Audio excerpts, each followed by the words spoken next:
They said she was just another nameless face in the crowd, a girl with grease-stained hands and tired eyes, blending into the endless noise of the base. But they were wrong. And if you believe that sometimes the quietest people carry the loudest stories, hit like and subscribe, because what you're about to hear will change the way you look at hidden warriors forever. The heat off the tarmac shimmered under the blazing afternoon sun as engines roared across Falcon Ridge Air Base. Pilots strutted like kings, helmets tucked beneath their arms, boots pounding against the concrete as if the entire world revolved around their missions. Mechanics shouted, fuel lines hissed, radios crackled, and in the middle of all this chaos, Maya Collins, just 28 years old, crouched beneath the wing of an F-35, tightening a stubborn bolt that refused to move. Her hair was pulled back into a messy knot, stray strands clinging to her damp forehead. From a distance, she looked like everyone else, another maintenance assistant, another replaceable name on the roster. But that's the thing about shadows. They can hide entire wars behind them. The pilots didn't see that. To them, Maya was invisible, someone who fetched tools, cleaned gear, and stayed out of the way. She liked it that way. Or at least, that's what she told herself. Every day, she rolled down her sleeves, kept her head low, and melted into the background, careful never to draw attention. Because attention meant questions, and questions meant remembering. And Maya had spent years trying to forget. "Hey, Collins!" A sharp voice broke through the roaring engines. A tall, broad-shouldered pilot swaggered up, the mirrored visor of his helmet reflecting the glare of the sun. His name was Lieutenant Parker, one of the base's rising stars, and he knew it. "Careful with that wrench. Wouldn't want you breaking something expensive you don't understand." The others laughed. A few claps on the back. Maya didn't look up, didn't react, just twisted the wrench until the bolt clicked into place. She'd learned long ago that silence stung louder than words ever could. Parker crouched beside her, his grin wide, his voice dripping with mock sympathy. "Don't take it personally, Collins. Not everyone's cut out to fly with the big dogs. Some people are born to fix, not fight." She finally glanced at him, her calm eyes meeting his for just a second, unreadable, unshaken. "Good thing jets can't fly without people like me," she said softly, then went back to work. The laughter stopped, only for a moment. What none of them knew, what no one on that base knew, was that 2 years ago, in a different desert, under a different sky, Maya wasn't just fixing jets. She was flying them. She wasn't base crew. She was Thunder Raven 7, one of the youngest combat strategists the program had ever produced. Her name carried weight in circles these men had never been invited into. She'd seen skies they'd never touch, faced storms they couldn't imagine, and she'd walked away from it all. Not because she failed, because she survived. But that part of her life was buried. She'd locked it away, just like the shadow box tucked deep in her footlocker. The one with the insignia no one here would recognize. The one holding the medal they never talked about. The one holding the letters signed by a general that still carried the scent of desert sand. She thought she'd left Thunder Raven behind for good. She thought she could fade into anonymity and heal quietly. Until the day everything changed. The heat on the runway built into a restless energy, thick and heavy, when a new set of jets arrived that afternoon, escorted by an older commander who carried an authority the others immediately respected. Colonel Ryland. His reputation preceded him, decorated, precise, and brutal with mistakes. As his boots touched Falcon Ridge, the entire base seemed to straighten at once. But when his eyes scanned the crew, they stopped, locking on Maya. For a moment, his expression faltered. Barely, but she caught it. A flicker of recognition, a memory unearthed. She turned away quickly, tugging her sleeve down lower over her wrist, keeping her hands busy with tools she didn't need to use. But she could feel it. The weight of his stare pressing between her shoulder blades like the shadow of an old ghost refusing to stay buried. Around her, the new pilots were loud, arrogant, and restless. They didn't notice the shift in the air. They didn't see Maya's jaw tighten. They didn't hear the faint tremor in her breathing. "Collins," one of them shouted over the roar of engines, tossing a rag toward her. "Mind cleaning up our mess when you're done hiding under there?" More laughter, more noise. And Maya? She said nothing, sliding deeper beneath the wing where no one could see her face. Because beneath the rolled-down cuff of her sleeve, The faint outline of black ink pressed against her skin like a secret trying desperately to breathe. She thought of the tattoo, the one they'd all sworn never to speak of outside the program. The one carved into her skin the night she earned the call sign Thunder Raven. Not everyone who trained for it made it. Most didn't. That mark wasn't just a tattoo. It was a promise, a burden, and a warning. Out here, no one would understand it, and she prayed they'd never have to. But fate has a cruel way of tearing off the covers we hide under. In the distance, alarms blared. A jet had malfunctioned mid-diagnostics, flames licking at its undercarriage, smoke curling into the blue. Crew members scrambled, shouting orders, running for extinguishers. Pilots barked into radios, chaos spilling across the runway. Maya tightened her jaw, forcing herself to stay put. This wasn't her problem. Not anymore. She wasn't Thunder Raven here. She was just another wrench turner, another shadow in the hangar. But the pounding in her chest told her she wouldn't be able to sit still for long. Not when she knew exactly what was going wrong. Not when she could already hear in her mind the sequence of failures about to cascade into disaster. And then, across the chaos, Colonel Ryland's voice cut sharp and commanding. "Somebody shut down the secondary power relay before we lose her." Nobody moved. Nobody even understood what he meant. Not the rookies, not the base crew, not the pilots too busy shouting over each other. But Maya knew. Her fingers itched. Her heart raced. And as she stood, slow, steady, sleeves still covering the secret on her wrist, Ryland's gaze caught hers again, sharp and unyielding. In that silent moment, she knew he remembered everything. And for the first time in 2 years, someone else on this base finally knew who she really was. But the others? They were still laughing, still mocking, still blind. That wouldn't last much longer. The alarm screamed across Falcon Ridge, slicing through the afternoon heat like sirens of war. Red lights flashed against the hangar walls, shadows stretching and collapsing with every strobe. The roaring engines drowned out the voices of panicked crew members as chaos spiraled into the air. The malfunctioning jet, a cutting-edge F-35, sat hissing and trembling on the tarmac, flames licking beneath its belly, smoke curling into the wind. Every second without action meant risking millions in damage, and possibly lives. "Kill the auxiliary system," someone shouted, running toward the control panel. Another voice screamed, "No, no, no. You'll trigger the fuel line." Confusion spread like wildfire. The pilots barked conflicting orders. Base crew sprinted for extinguishers. And still, no one actually knew what to do. Except one person. Maya's hands tightened around the wrench she was holding, her knuckles whitening. She could hear the pattern in the alarms, the strain in the engine's roar, the pitch of the failing relays beneath the chaos. In her mind, the entire sequence of failures unfolded like a map she knew by heart, because she'd seen it before. She told herself to stay still, to stay silent, to stay hidden. But then she heard it. The same sound she hadn't heard since the desert, a low, hollow boom deep inside the jet, the telltale sign of a cascade failure seconds before ignition. Her stomach twisted. She couldn't stop herself now. She dropped the wrench, her boots pounding against the concrete as she sprinted toward the control panel.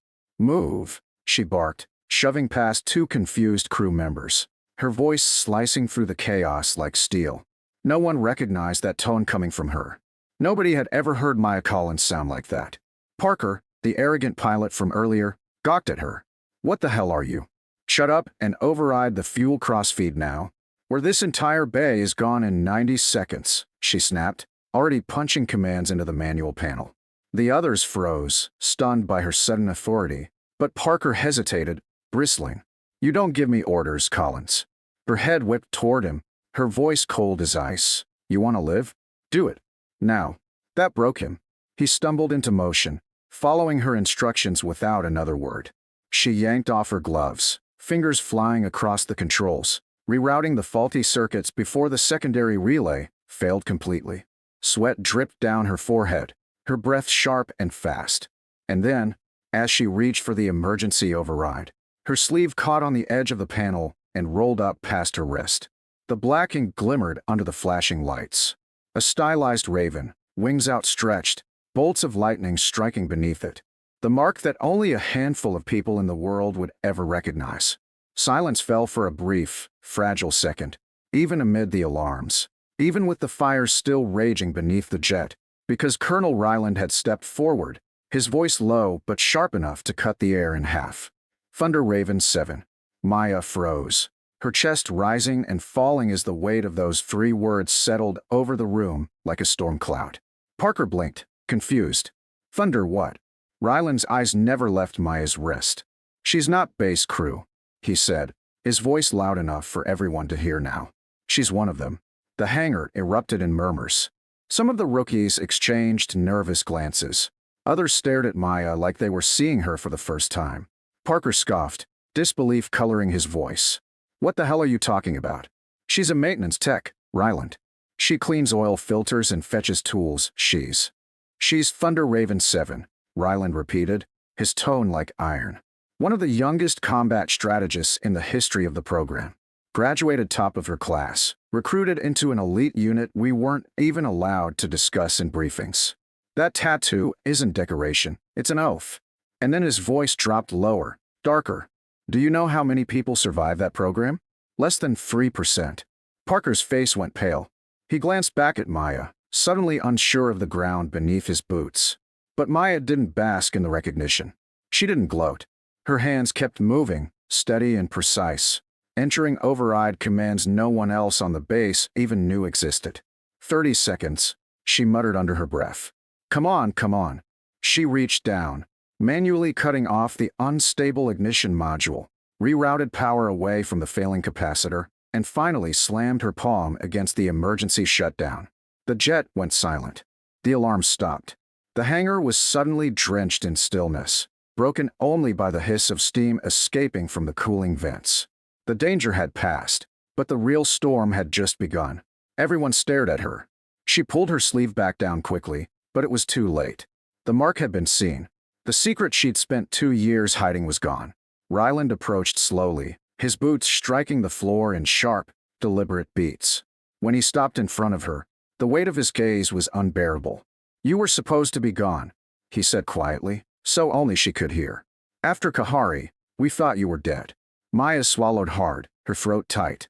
She didn't respond. Kahari, Parker whispered, repeating the name like it was a foreign word. What happened there? Ryland turned to face the pilots, his jaw set. A classified mission. One that saved hundreds of lives. A mission only 7 operatives survived. His voice grew heavy. Maya Collins was one of them. Gasps rippled through the crew. Parker's arrogance cracked completely, his voice barely above a whisper. You mean she was one of them all this time? Maya stepped back, her hands curling into fists at her sides. I'm not one of them anymore, she said, her voice firm but quiet, almost lost beneath the hum of cooling engines.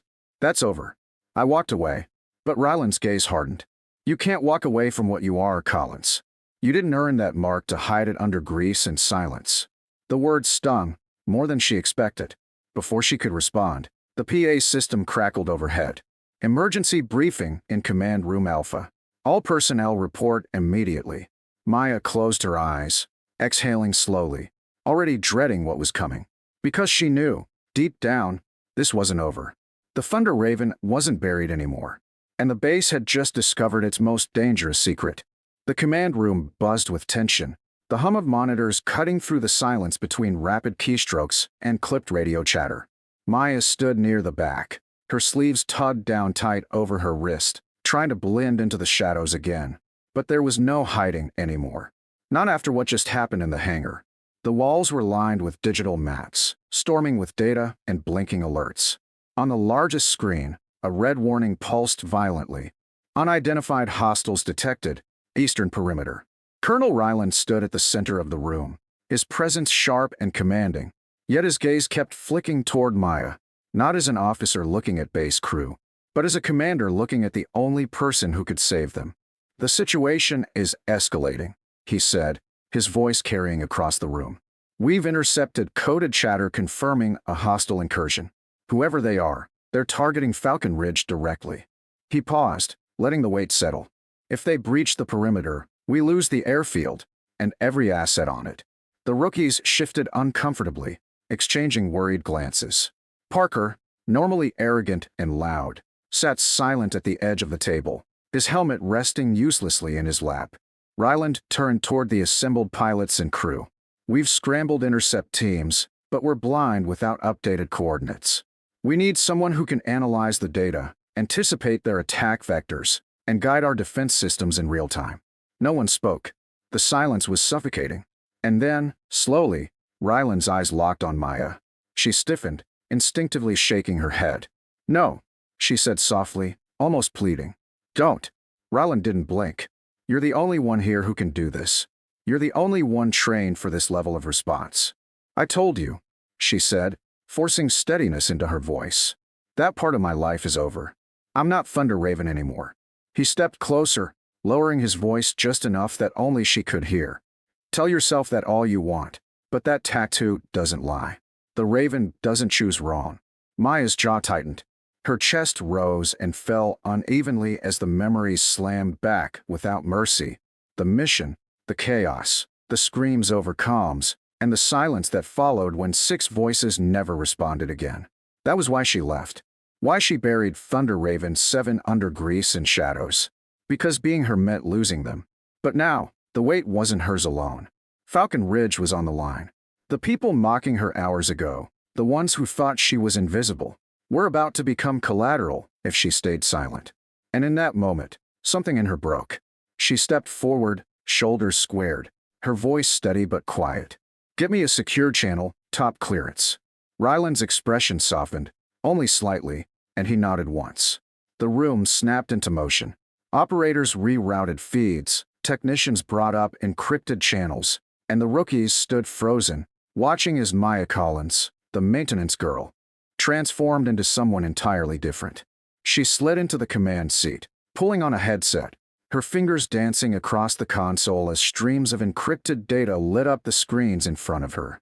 Her voice came sharp, precise, cutting through the noise. Enemy signatures confirmed. 3 drones, 2-man fighters, advancing low under radar at bearing 278. Time to contact, 5 minutes. Scramble Ravens, deploy interceptor formations Theta and Zulu. The rookies exchanged confused glances. "Ravens? What?" "Just follow the commands," Ryland barked. The pilots snapped into motion, racing toward their jets. Maya inhaled sharply, steadying her breath as she read the incoming patterns. Every movement from the hostiles played out in her head before they happened, years of combat strategies firing like muscle memory. This was Thunder Raven 7, and she was awake. The control room filled with overlapping voices, pilots confirming takeoffs, interceptors locking into formations, ground crews prepping secondary defense systems. Every decision ran through her. Every calculation threading together in her mind like a map burned into her soul. But then, without warning, one of the hostile fighters broke formation and dove low, accelerating toward Falcon Ridge faster than expected. "They've changed tactics," Maya said sharply, scanning telemetry data. "Pull Raven 2 and 3 out of intercept, redirect east, climb to 35,000, and engage from above." Parker's voice crackled over the comms, tense and unsteady. "That's suicide. We'll be exposed." "Trust me." She shot back, her tone firm, commanding, and absolute. "Do it now, Parker." There was a beat of silence, and then his voice came back, resolute.